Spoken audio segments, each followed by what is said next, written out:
Saya Tifal Solesa melanjutkan Kompas Petang, Saudara. Mantan Ketua Komisi Pemberantasan Korupsi Abraham Samad menghadiri panggilan penyidik Polda Metro Jaya sebagai saksi terlapor dalam kasus tudingan ijazah palsu Joko Widodo.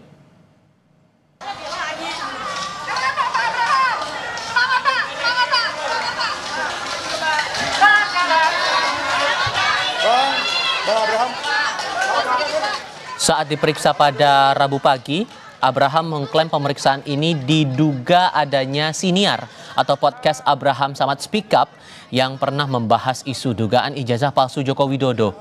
Meski begitu, ia mengelak isi siniarnya memiliki unsur pidana terkait pencemaran nama baik apa yang dilaporkan Joko Widodo. Mengenai kemungkinan dirinya menjadi tersangka, Abraham menegaskan ia dan tim hukumnya pasti akan melawan.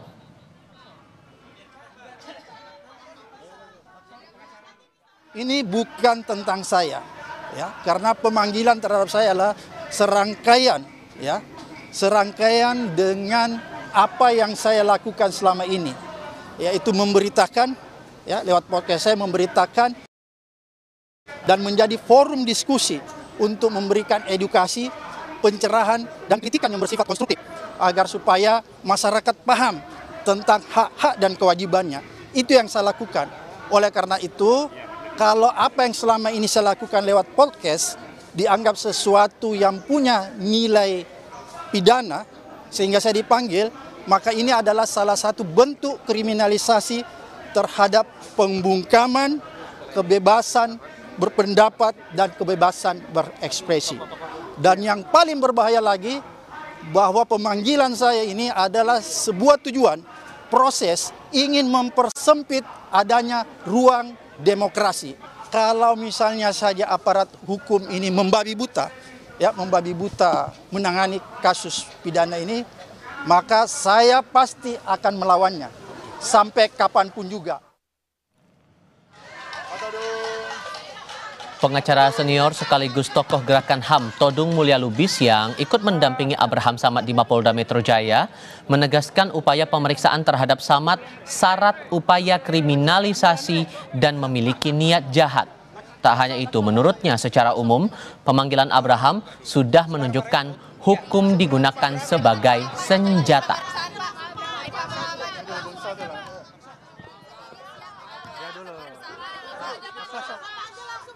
Mas Lakso dulu. Ini ada pengacara saya, Mas Lakso. Lakso. Sorry kabel. Lakso. Saya tidak menyangka akibat podcast yang dilakukan oleh Saudara Abraham Samad, dia dikriminalisasi. Tidak boleh ada kriminalisasi dalam negara Republik Indonesia ini terhadap wartawan, terhadap mereka yang punya podcast, terhadap siapapun, karena ini membungkam kebebasan berpendapat.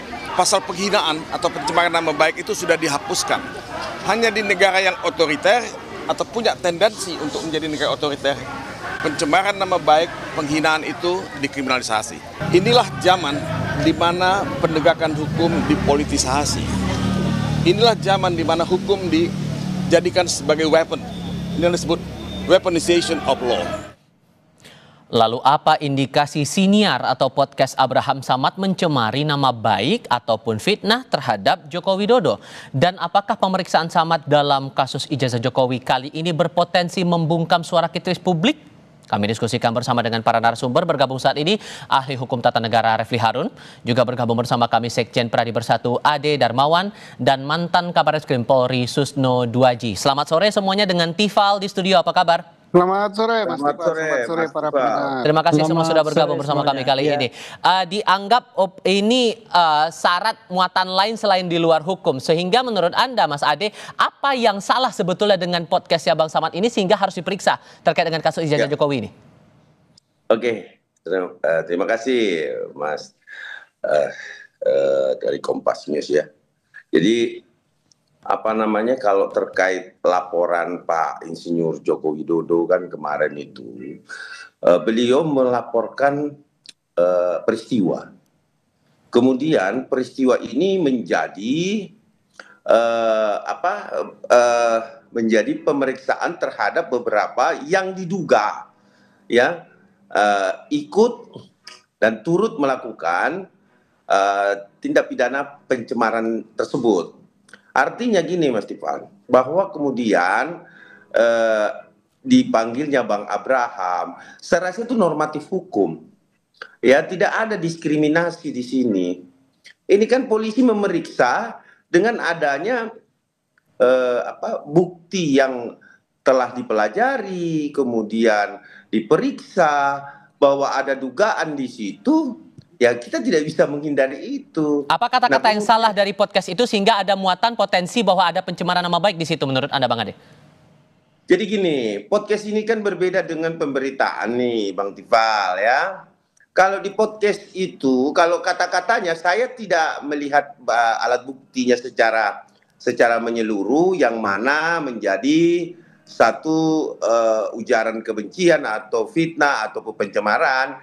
Tetapi yang saya tahu bahwa podcast YouTube terus kemudian ada video juga yang dimana ada beberapa kelompok orang ya, dan di situ juga Bang Abraham sempat berorasi dan lain sebagainya. Nah, yang saya lihat sih itu, kemudian podcastnya juga ada, tapi saya nggak terlalu membuka secara, karena itu kan merusak pemeriksaan kalau saya sampaikan di sini bahwa ini loh yang menjadi fitnah dan pencemarannya gitu loh. Tapi kan artinya banyak podcast juga yang mengeluarkan opini masing-masing sehingga dianggap oleh Bang Abraham ini membungkam demokrasi. Jadi gini, demokrasi itu sah-sah saja Bang Tifal, tak sepanjang demokrasi itu ya tidak mencemarkan seseorang. Itu yang pertama. Yang kedua adalah kalau kita berbicara demokrasi, Pak Insinyur Joko Widodo ini kan korban dari ujaran kebencian, korban dari fitnah, korban dari tindakan-tindakan di mana beliau dilecehkan betul. Kalau menurut saya beliau dilecehkan betul. Okay. Artinya ya kalau memang mau berdemokrasi tapi jangan juga melakukan yang diduga tindak pidana, yaitu penyampaian pendapat itu tidak tendensius dan menjustifikasi orang. Gitu. Tidak tendensius, tidak menjustifikasi. Nah, Anda, Bung Refli, yang juga punya podcast di sini, dengan adanya kasus semacam ini, Bang Abraham Samad dilaporkan sebagai saksi terlapor, diperiksa hari ini, ngerasa was-was nggak nih? Iya, ini secara umum ya. Saya selalu mengatakan ya, negara yang masih memproses orang yang berpendapat itu demokrasinya pasti sontoloyo gitu ya. Jadi ini bukan soal Abraham Samad atau tidak, tapi bagaimana kita memelihara demokrasi dan konstitusi kita. Itu yang paling penting sesungguhnya. Jadi saya membayangkan ya, ketika reformasi kemarin kita bicara mengenai bagaimana kita demokrasi ditegakkan, konstitusi ditegakkan, karena kita hidup dalam negara otoritarian Orde Baru begitu. Tapi ternyata setelah berapa tahun kejadian seperti ini terjadi lagi. Begini, kalau kita bicara mengenai hak-hak perlindungan seseorang gitu, tentu orang punya hak untuk kemudian misalnya kalau dia merasa dicemarkan dia mengadu, tetapi harus jelas dia dicemarkan pada bagian mana dan kemudian siapa yang diadukannya. Yang terjadi sekarang ini kan seolah-olah orkestrasi sebuah kekuasaan. Karena kalau ditanyakan pada Jokowi, dia hanya mengatakan saya hanya mengadukan sebuah fenomena. Loh, kok bisa ya diadukan sebuah fenomena? Tidak jelas siapa yang dia laporkan, lalu kemudian apa locus delictinya, apa tempus delictinya dan lain sebagainya. Sehingga unsur fitnah menurut Anda masih ada tidak di situ? Iya, kalau seandainya misalnya dia merasa fitnah atau misalnya pencemaran nama baik, itu kan soal-soal yang terkait dengan delik aduan. Silakan saja dia. Yang jelas harus jelas apa peristiwanya, di mana dia tahu bahwa dia difitnah, lalu siapa yang mau dia laporkan dan lain sebagainya. Sekarang kan tidak jelas. Ketika ditanyakan pada Jokowi, dia bilang bukan saya yang melaporkan 12 orang itu. Itu satu. Yang kedua, ya. Kasus ini adalah gabungan dari pengaduan Jokowi sebagai sebuah delik aduan dan delik umum yang dilaporkan Ade Darmawan dan lain-lain. Jadi ada 5 laporan digabung jadi satu. Padahal kalau kita mau bicara penegakan hukum, kalau memang ini delik aduan, ya sudah dipisahkan dulu.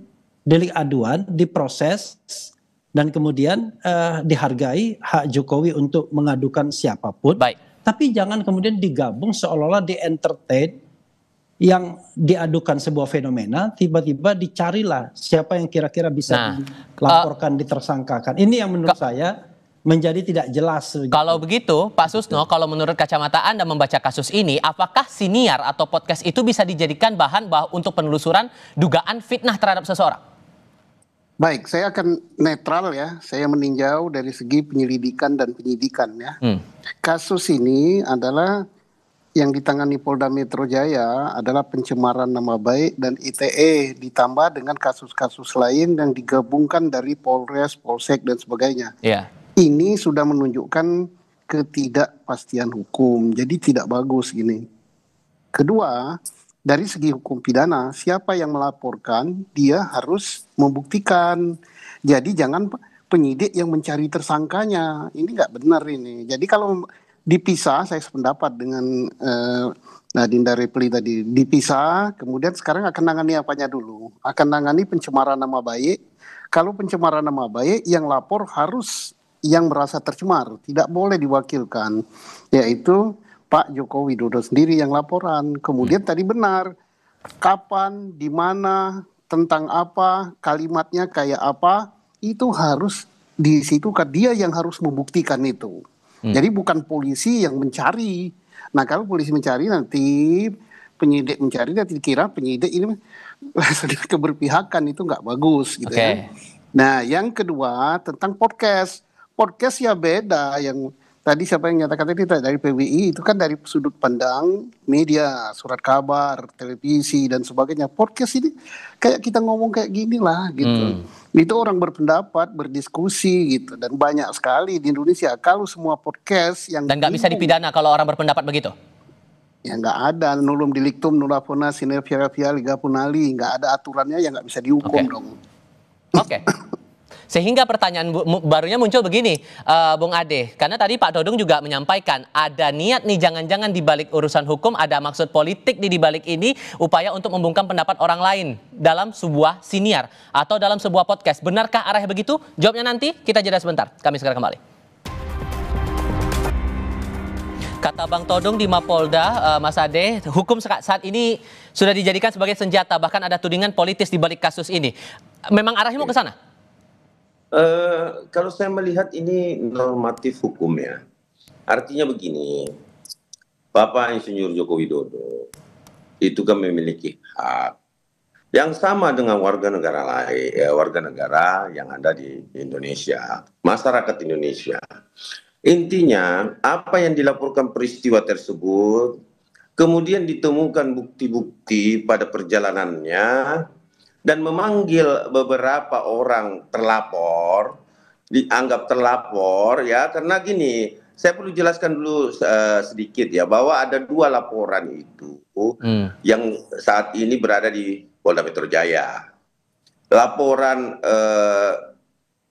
4 menjadi 1 kemarin ya. 4 menjadi 1, itu 160, 28 ayat 2 ITE ya. Nah, terus kemudian ada laporan pencemaran 310, 311, 32, 45A. Itu dari Bapak Insinyur Joko Widodo sendiri ya yang melaporkan. Jadi kalau terkait pemanggilan dan pelaporan ini normatif hukum kok. Tidak ada sama sekali tendensi politik. Yang mempolitisasi bisa saja orang-orang yang dipanggil dengan mengajak semua unsur beramai-ramai untuk mengatakan bahwa terjadi pembungkaman demokrasi. Siapa tuh yang nuduh kalau gitu menurut Anda? Demokrasi sah-sah saja, Mas Dipal. Tetapi kita juga tidak bisa menutup mata terhadap demokrasi hukum. Artinya kebebasan-kebebasan udah banyak juga. Jadi gini loh, kalau kita bilang bahwa ada perbedaan, tidak ada equal karena dia adalah, mohon maaf, Bang Abraham Samad adalah mantan ketua KPK nih, ya kan, nggak bisa dihukum dong, ada privilege atau apa, kan semuanya sama. Tapi yang hari ini yang ditunjukkan Bang Abraham Samad, ya, saya sangat luar biasa support. Kenapa? Bahwa beliau datang. Ya. Jangan juga belum jatuh tempo, ada yang terlapor juga ya, belum jatuh tempo, tapi tidak hadir. Nah, Bung Justru Refli. menunda karena alasan 17 Agustus. Oke. Nah, tetapi apapun itu, saya menganggap Bang Abraham Samad ini memang pendekar hukum dan dia mengerti betul. Dan dia paham betul Bang Abraham ini bahwa Bung Refli, kemudian silakan. kalau dia tidak terlibat. Sudah kami tangkap poin dari situ, Bung Ade. Bung Refli, silakan. Iya, sekali lagi ya, saya mendapatkan beberapa kali surat panggilan tersebut. Dan surat panggilan tersebut itu menggabungkan semua tindak pidana. Jadi laporan dari Pak Jokowi, laporan dari Mas Ade dan lain sebagainya itu digabung jadi satu. Dan kemudian dikatakan Anda dipanggil sebagai saksi ya, dalam dugaan tindak pidana bla bla bla bla yang terlapornya 12 orang tersebut. Karena itu makanya saya katakan kalau kita bicara tentang profesionalisme penegakan hukum, ini sebenarnya yang diproses yang mana begitu. Kalau kita bicara mengenai hak Jokowi gitu ya, maka ya kita hargai haknya. Hak dia adalah mengadukan dan merasa dicemarkan nama baiknya. Lalu dia gunakan pasal 310, 311 KUHP dan kemudian pasal 27A Undang-Undang ITE yang terkait dengan pencemaran nama baik menggunakan dokumen elektronik. That's all, selesai kan? Harusnya itu kan delik aduan semua. Tapi yang terjadi adalah masuk pasal 160 KUHP, kemudian masuk soal-soal yang terkait dengan penghasutan dan lain sebagainya. Jadi sehingga udah ada maksud lain di luar hukum menurut Anda di sini. Bahkan pasal 32, pasal 35 yang ancaman hukumannya 12 tahun. Jadi dan tidak jelas lokus deliktinya di mana, tempus deliktinya di mana, materi pencemarannya apa, kemudian materi penghasutannya apa, kok gabung jadi satu seolah-olah polisi ini itu supermarket. Dia cari semua bahan, kira-kira setelah bahannya dikumpulkan tinggal dia tetapkan siapa yang mau dijadikannya tersangka. Bahkan Pak Jokowi sendiri ketika melaporkan kasusnya, dia cuma melaporkan peristiwa. Dia bilang, dia tidak melaporkan orang. Lah, kok aneh, ada orang yang datang ke polisi, Pak, saya dicemarkan, Pak, saya difitnah. Siapa yang memfitnah? Saya tidak tahu, Pak. Nah, tapi di sisi lain, saya mendengar begini, loh, kan aneh. Makanya saya bilang, kalau kita mau memproses laporan pencemaran nama baik dari Pak Jokowi dan kemudian fitnah, silahkan diproses sesuai dengan azas profesionalisme, kemudian mendengarkan semua pihak, melakukan treatment kepada keadilan dan lain sebagainya. Tetapi jangan kesannya kemudian semua diambil, tiba-tiba tidak jelas Bung Ade, mana silakan. yang mau diincar atau enggak begitu. Ya gini, Bang Refli. Jadi kalau saya sih menganalogikan, saya tidak membela ataupun seperti apa tentang penegakan hukum di pihak kepolisian. Jadi polisi itu diberikan kewenangan terhadap negara, ya. Kita ambil contoh analogi, Bang Refli, bahwa kemudian ada pencurian yang terjadi, misalkan kendaraan bermotor, Bang Refli, di depan rumah saya tidak tahu siapa yang ambil, tapi nyatanya ya peristiwa itu terjadi, ada kehilangan, ada kerugian dari saya gitu loh, sehingga saya merasa wah ini barang saya hilang nih, tapi saya nggak tahu nih pelakunya. Nah, ketika saya melaporkan ke polisi, apakah saya harus menyebutkan namanya, misalkan tetangga gua kali, kan nggak bisa begitu, Bang Refli. Jadi gini loh, penyidik diberikan, saya perbaikin sendiri ya. Peristiwa itu berbeda dengan kalau Anda difitnah atau dicemarkan. Kalau misalnya Anda dicuri, memang kita belum tahu siapa pencurinya. Tapi kalau Anda merasa dicemarkan nama baik dan difitnah, masa Anda nggak ngerti siapa yang mencemarkan dan yang memfitnah Anda? Masa Anda mendengarkan sebuah pencemaran dan fitnah? Lalu saya mendengarkan suara ya. Ada orang memfitnah saya, mencemarkan saya. Kan jelas itu. Ini kayaknya Pak Susno udah mau ngomong nih, silakan Pak Susno, silakan Pak. Jadi ini bagus sekali ya, ini pencerahan yang bagus. Jadi kasus ini berbeda dengan pencurian. Kalau pencurian itu polisi tidak dilapori pun dia harus berbuat. Karena itu bukan delik aduan. Termasuk rakyat biasa, rakyat jelata seperti saya, kan tidak lagi polisi sekarang ini. Petani kan. Kalau tahu ada pencurian, saya lihat dia, saya berhak menangkap, tertangkap tangan. Nah, serahkan pada Polri. Tetapi saya mengetahui ada seseorang yang dicemarkan nama baiknya, saya nggak boleh melapor dong. Yang melapor yang namanya merasa tercemar. Oke. Nah, siapa tahu, dan laporan itu harus lengkap gitu, karena ini delik aduan, kapan, di mana, bunyi pencemarannya kayak apa, kemudian dia mengumpulkan alat-alat bukti itu untuk dinilai oleh Polri. Jadi bukan jangan sampai nanti penyidik Polri mencari, wah ini podcast yang ini mencemarkan, ada lagi podcast yang ini mencemarkan, oh ini ada percakapan di WA Group ini mencemarkan, itu nggak boleh. Jadi bedanya delik aduan sama bukan delik aduannya. Oke, sehingga singkat saja Pak, kalau membaca kasus yang Suginur kan kasus pernah narapidana, kasus pencemaran nama baik Jokowi, akhirnya kan diampuni oleh Presiden Prabowo Subianto. Apakah itu juga akan jadi pertimbangan penyidik untuk meneruskan atau tidak kasus ini? Itu bagus sekali, karena apa? Objeknya adalah ijazah palsu. Nah, buktikan dulu si objek itu palsu nggak ijazah ini.